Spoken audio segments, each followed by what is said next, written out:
Barsik, o'g'lim, sen yaxshi bola eding-ku. Qanaqa qilib yomon bola bo'lib qolding birpasda? Qo'shnilar ko'ribdi seni narigi domda sariq mushuk bilan anavi stoyankangni oldida sigaret chaqib yurgan ekansan. Anta sigaret chiqolayotdi, o'g'lingiz sigaret olib chakyapti mandan dedi. Qo'shnilar uyimga jalaba qilib tushdi. O'g'lingiz bizani mushuklarni yo'ldan uryapti dedi.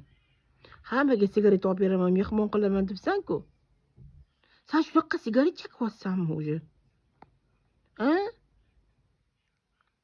Narigi domdagi oppoq mushuk qizga sosiskalar olib beribsan unga. Ha? Sen o'zi o'zboshimcha bo'lib ketdingmi? Ha? Barsik, bildim o'zgarib qolding bir-ikki kundan beri. Kecha nima sendan sigaret hidi kelyapti deb o'yladim o'zim. Gap bu yoqda ekanda, ha? Ha, endi bildim. Sen yomon yaramas bola bo'psan demak.